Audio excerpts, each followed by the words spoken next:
Yes, thank you very much, Tony, for the very kind introduction, and thank you very much, ladies and gentlemen, for spending your precious afternoon with us. I am the last speaker among the three speakers for this guest lecture series. I think the first speaker, Aaron Lee, was speaking on why you should be a registered estate agent, followed by Dr. Alan Poon on the macroeconomics of real estate. And now on me, last but not least, I will be sharing with you the pathway, and I'll just get right to it. Now, the real estate sector, as all of us know it, is one of the most critical sectors in the country's economy. That's why we also even have a Ministry of Housing, especially for real estate.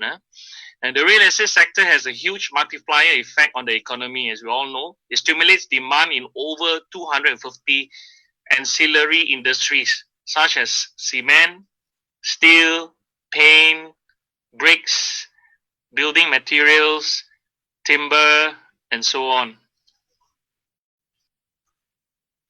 As Malaysia progresses towards a development nation status, we will need to have more registered estate agents to serve the insatiable appetite of the public in their real estate needs. So at the moment, we are in severe shortage of registered estate agents in Malaysia. If you don't already know, as we have the least numbers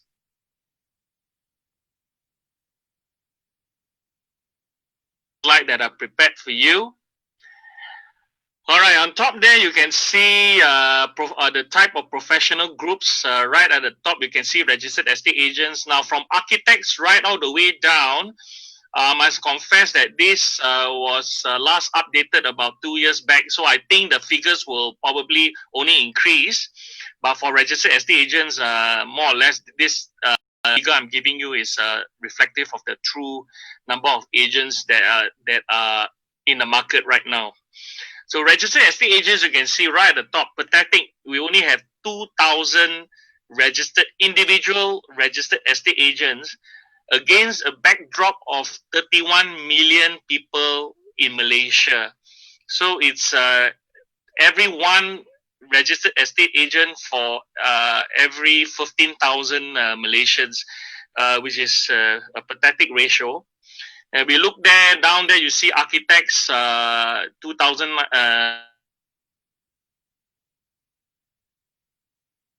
1,294.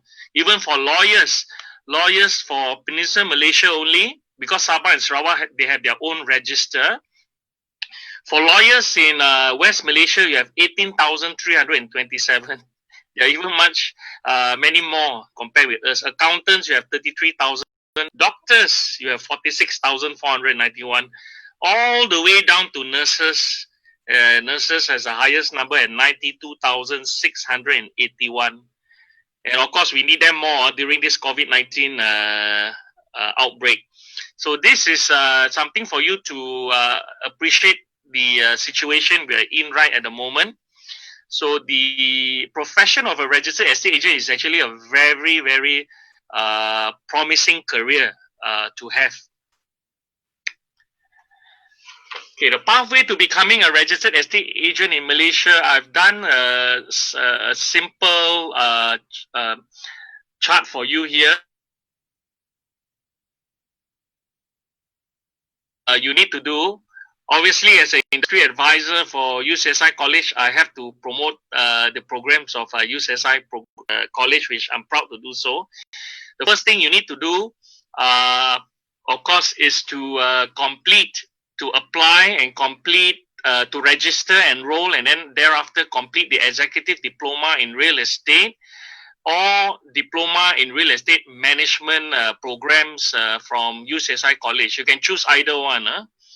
Both are recognized by the Board of Valuers, Appraisers, Estate Agents, and Property Managers Malaysia.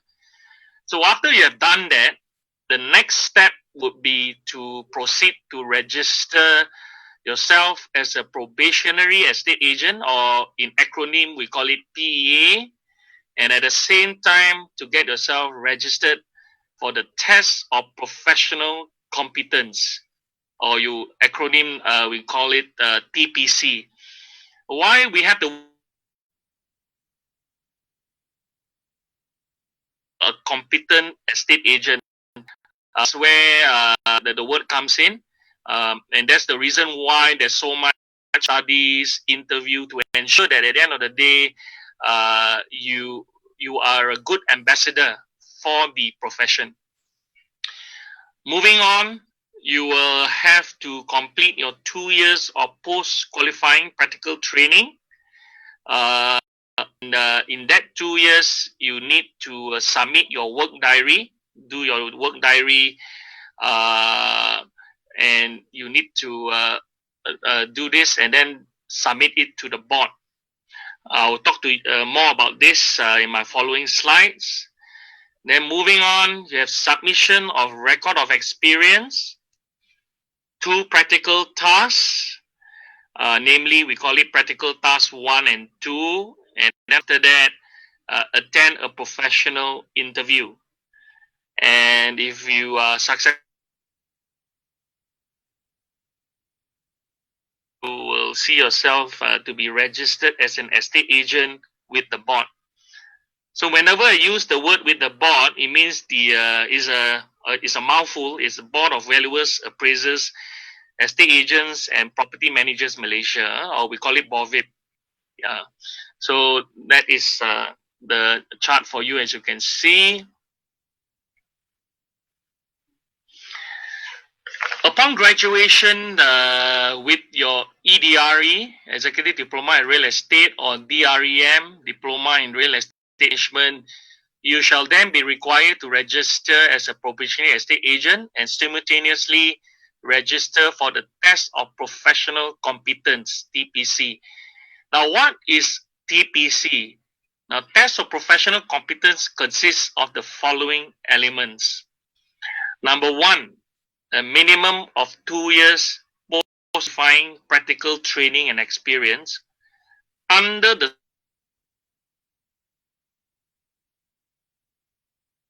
reason why is because for that 2 years you will need to submit your work diary, as you can see there in point number 2, and the work diary needs to be signed off by a registered estate agent.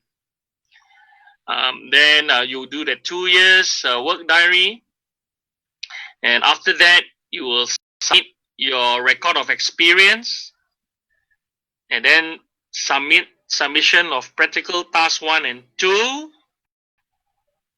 Then lastly, attend a professional. And once you successfully pass the interview, then you have the opportunity to get yourself registered as an estate agent. Okay, let's get in more details. Now, the work diary is essentially the work diary. You need to buy the work diary from the board. The board has a diary. You don't use as a work diary. No, they have a special diary that you have to buy from the board. It's more or less like your normal diary that you record on the things that you do every day. So it's entries in the diary that must be done in accordance with the following areas of approved professional experience. So the diary that you write, the diary that you write right now, every day you dot down what are the things that you do, and so on. Some of you may do that. I know some of my friends are doing that. But here in this special work diary, you're still taking in details, but the things are much more objective, and it's all towards areas of approved professional experience. So what you need to tell the board every day what you're doing is that it must fall under one of these 3 categories. We call it the areas of approved professional experience. The first one will be sales and agriculture property. Second one will be tenancies or leases of residential, commercial, industrial, and resident and agriculture property. Last but not least, marketing of property for sale / letting. So your work diary over the 2-year period should be evenly distributed among these 3 areas. A bit of a tips for you guys who's spending time with me here, so I'll shed more light on this thing. In your 2 years doing the work diary, it's important that you cover the secondary market as well as the primary market as well. So that's a very sophisticated way to say it, but in layman terms means that you doing project marketing, selling properties that's owned by the developer, as well as selling secondary property market. So you need to do this too. And we also want to see, they also want to see that you are doing both sales and rental in both of these in this in the secondary market segment as well, sales and rental. Because if you are just only doing project marketing, we have people who specifically just do project marketing per se, and they don't do any transactions on secondary market. Then you have a bit of an issue, because at the end of the day, the board may extend the time for you to complete your work diary. They may ask you to do take more time to complete, whereby you will have to fulfill the criteria of showing that you have done transactions also in the secondary property market. So I hope I'm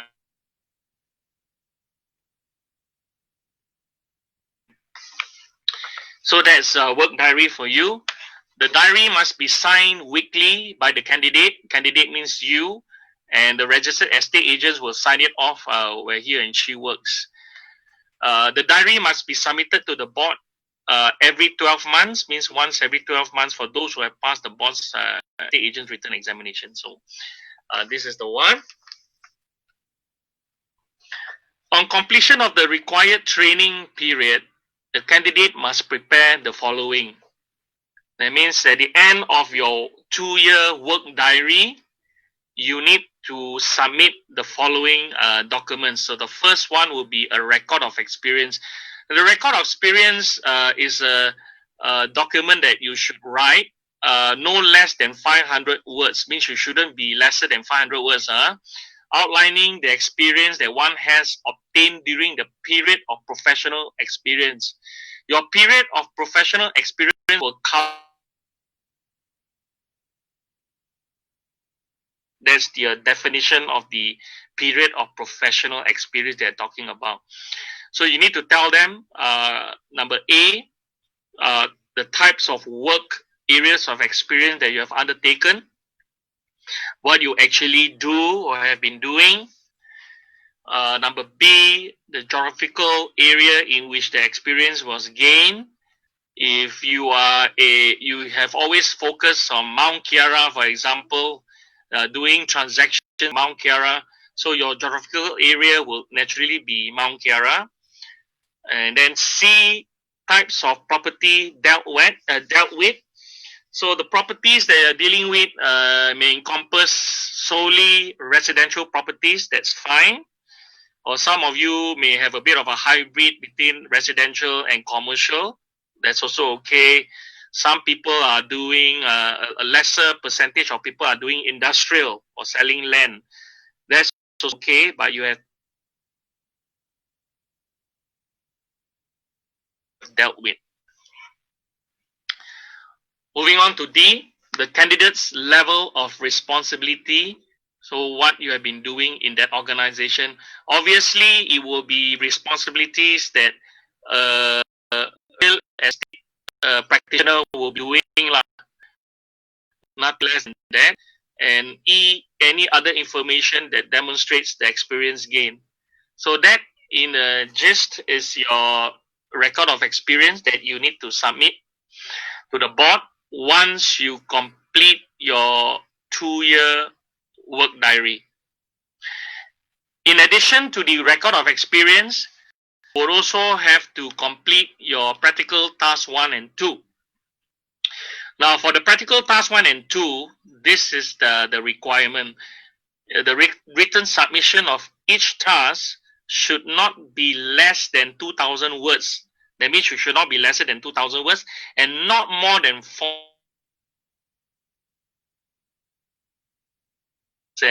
And the examiners may not be too pleased about it, because you got to understand that they are not only looking at your practical tasks, but many other practical tasks that have been submitted by other candidates. So it's a lot of things to sift through. So they always recommend you fall within this number of words. Practical task 1, as you can see on the screen, prepare a report showing the step-by-step of the agency process of a property you have sold on behalf of your client from the date of listing of the property until its final transaction.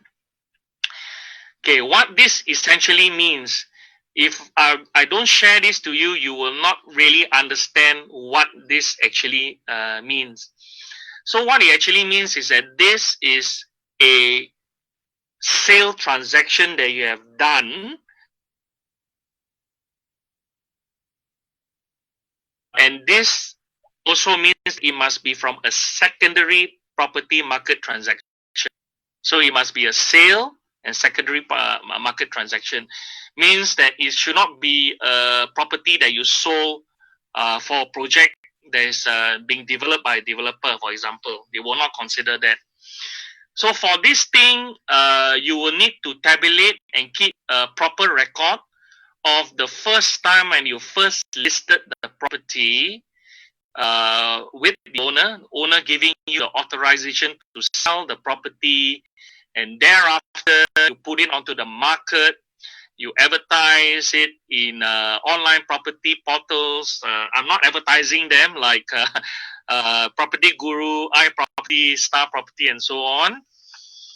So you have to keep note of all this, because these are all the things that the board will require when you submit in task 1. And later on also,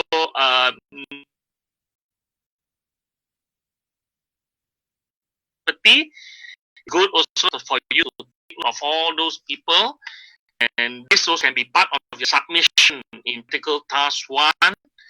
And also the number of people you're brought in to see the property, and then later on how many offers that you have got for that property. Sometimes you may have offers, but then the best man wins, of course.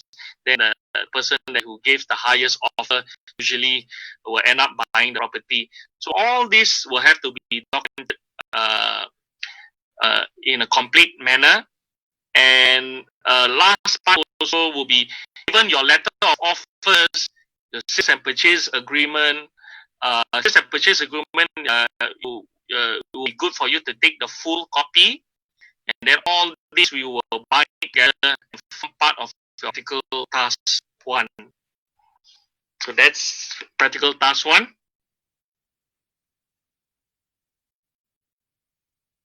You also need to do practical task 2. Practical task 2 says this: prepare a marketing proposal, assuming you have been invited by the owner of a high-rise building or a mixed house scheme in your town to market his property. If you read it like this, you really do not know what the examiner wants. So I'm here to let you know so that you are better prepared for this. Now, practical task 2 means this is on project marketing. Marketing a development project that is by a developer. This proposal assumes that you are already helming your own real agency. I repeat, this proposal assumes you are already helming your own real estate agency. Want to pitch for a job to become the sales marketing agent for their development. So this is the proposal on how you actually go about doing just that. It will be a proposal to tell them to develop uh, like a bit of introduction of your company. It will be a company that will be a fish company lah. You can give it any name that you want.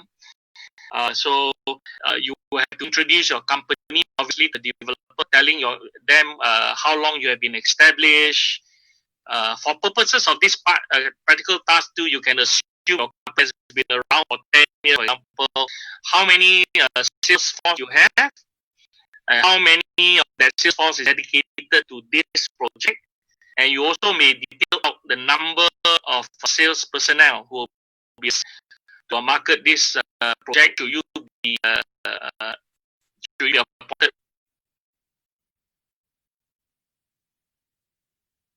How you will go about marketing that particular project, from pre-launch, official launch, post-launch. You also need to set aside a marketing budget as well. The developer telling them, advising them on how this is to be done, what are some of the events that you want to do, roadshows, so on and so forth. So this particular marketing proposal with a developer, it must be an actual project that is in market. So it cannot be fictitious project. It must be an actual project. So what we will recommend you to do will be to select some of the projects that is quite current. There's not old projects. Go and choose condominiums that's been built 15 years ago. You can choose those and take those materials in and use that as for your marketing proposal for purposes of your practical task too. Now, high-rise building or mixed housing development scheme, they are also not very clear when you read along these lines. It could be a residential building. It could be a wholly commercial building. That's fine as well. Or it could be a mixed development project. So I hope that clarifies things for you. That is, in essence, practical task 2. Moving along.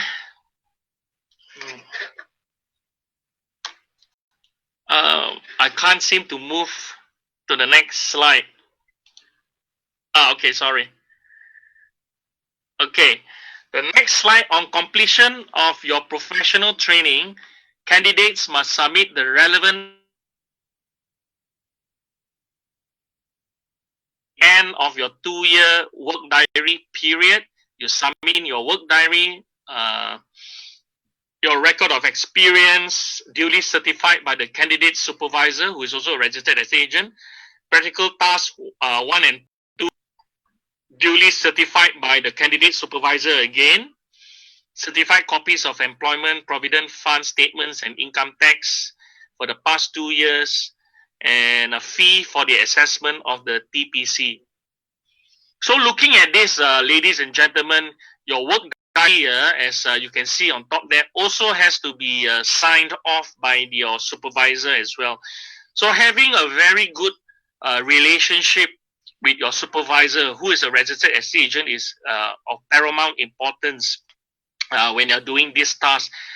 It will be good to choose with somebody in an organization that you're comfortable with, that is helpful, someone who is competent to assist you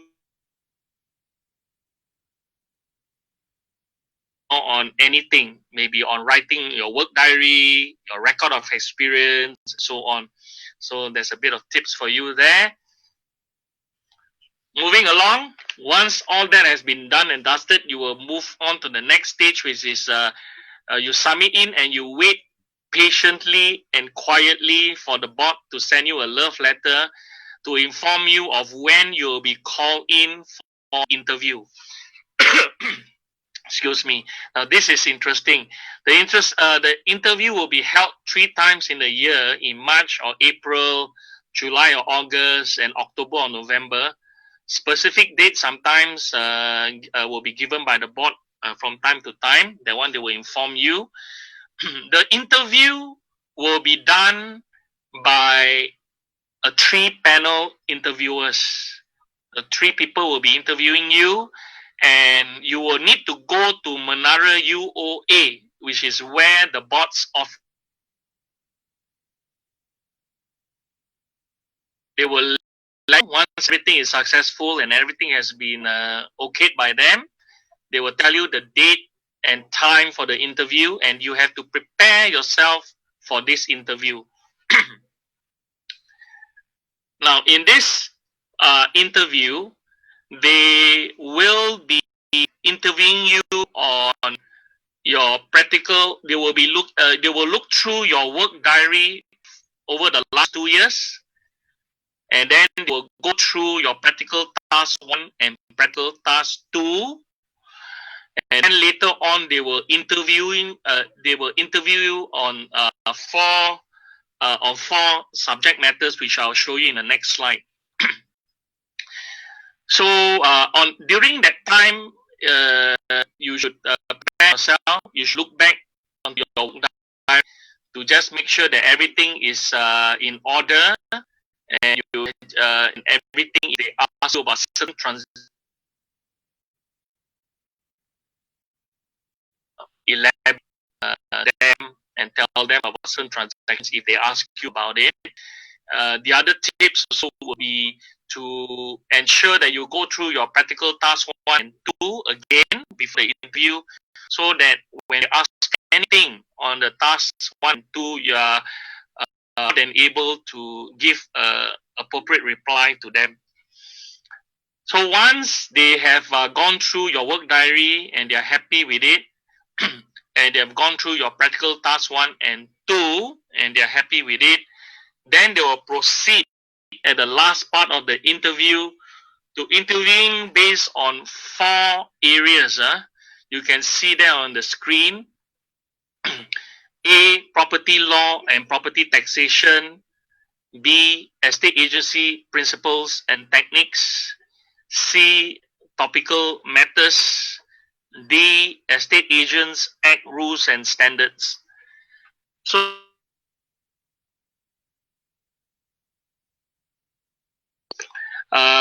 for example, property law and property taxation, they may ask you questions on real property gain tax. What are the allowable deductions? What are the circumstances in which you need not pay the real property gain tax? And so on, and how is it calculated? What are the different types of titles to a real estate, and so on and so forth. And also, as an example, topical matters means current matters.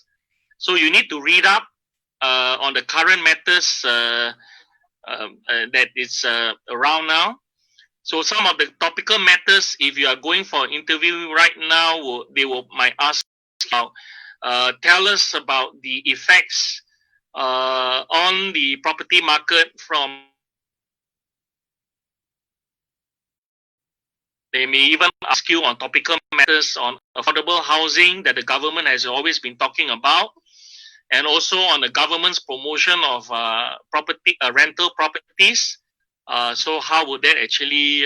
What is your thoughts on that, and so on and so forth. So this is give you a bit of an idea of the interview on these 4 areas that they will be asking you. Then the result of the test of professional competence, after you have finished all that, I would say that you pray down on your knee and pray to God.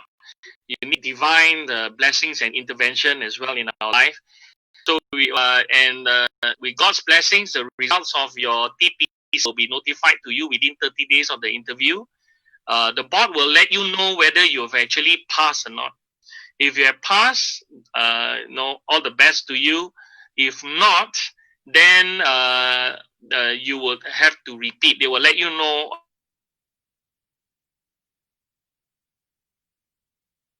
useful. As example, you may be may have been approved. They may your query, your practical task 1, but practical task 2 they are not happy on certain areas. And then on that 4 topics that they interview you, you may have maybe they are not happy with the way you answer questions that were thrown to you on property law and property taxation, for example. So you need to prepare on this. The next time when you come again, they will be asking you questions based on just that. And once you have passed your TPC and everything is cleared, you will be informed of that, and then you have to be then you are eligible for registration as an estate agent. There's a special form for you to fill up and also payment to be made, because government also needs money to function, right? And after that, congratulations, estate agent. These are my contact details. My thank you slide is the last one. My contact details there for you in case at any time you need my help, you can call me. So Tony, that ends my presentation, short and sweet.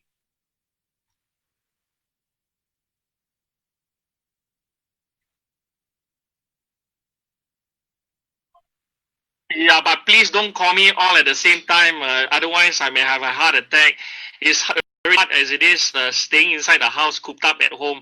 So, one by one will be fine. Or you can visit my Facebook. So, is there any questions out there from the floor? Okay, go ahead.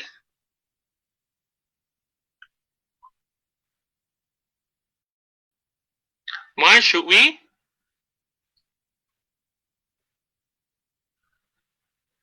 Why should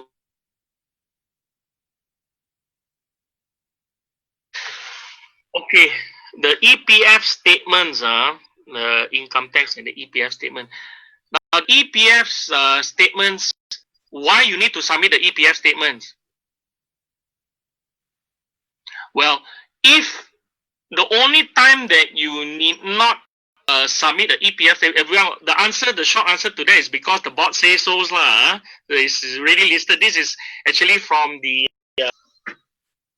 what I'm reading out to you is actually from the rules and guidelines to the TPC. It's a booklet that you can buy from all actually from the board. So the board says so lah. That's the short answer. For EPF, you may not need to submit EPF statements if you are engaged on a contract for service when you join a particular agency. You see, for service and contract of service, now it's a bit complicated. Contract for service means that the company engaged mission without salary. That's contract for service, FOR. Most of people will be engaged on a contract for service. A small percentage of them will be engaged on a contract of service, OF. Of service means that some of my friends are like that. The company will pay them a lesser rate of commission plus a basic salary every month. With that salary, obviously, is incumbent upon the employer to pay the EPF for the employee as well. So if you are engaged on a contract of service, then you need to provide the copies of the EPF. But you are engaged on a contract for service during your 2-year diary period, then you need not submit your EPF statement. I hope I'm clear here. Okay? Is it? I hope it's good. It's a bit technical, but it's what it is at the moment. Yep.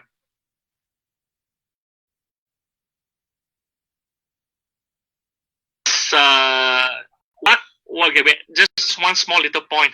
All these things are listed down there. The requirement to have EPF.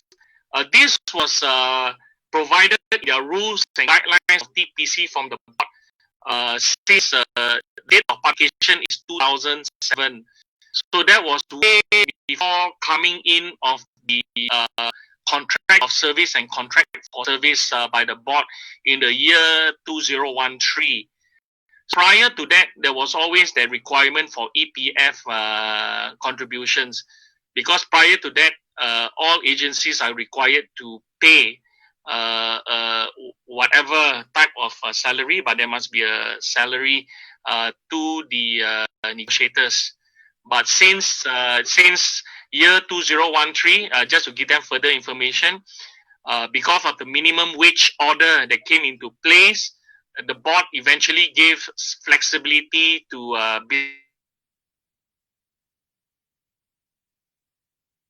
engage negotiators either on the contract of service or contract for service. Just a little bit more ingredients lah, for your participants. Mm.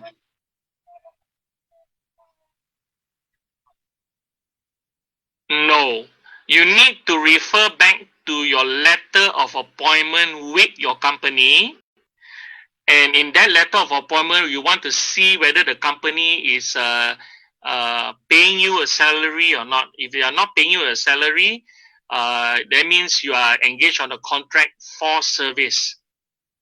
So when you are engaged on the contract for service, then obviously the employer need not pay you for need not contribute EPF for you. Mm. Uh, Sorry.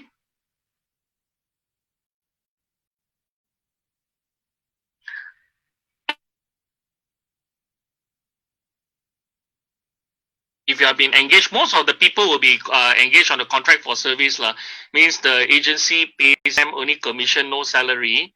So most importantly, they need to have the letter of appointment, because that one is also important. The board needs it, and you need not put in the EPF, but income tax you need to lah, because income because you need to you need to survive, and I'm quite sure that for the 2 years you need to be cases as well.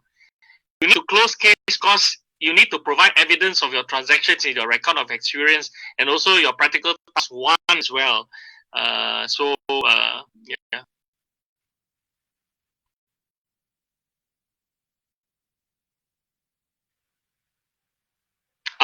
Correct. That's if you are on the contract for service, means that you are fully commissioned, no salary.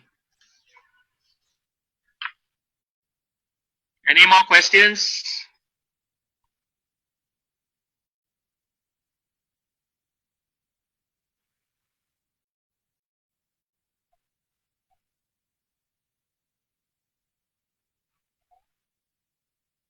Well, how many people do we have today?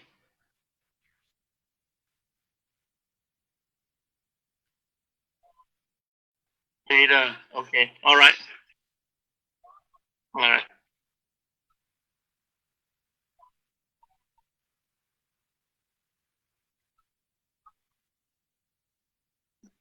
All right. Thank you, guys.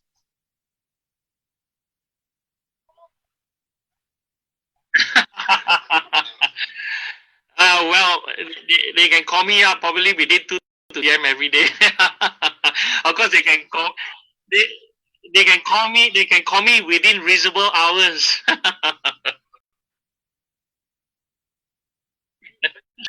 Thank you, guys. Keep safe. Good day.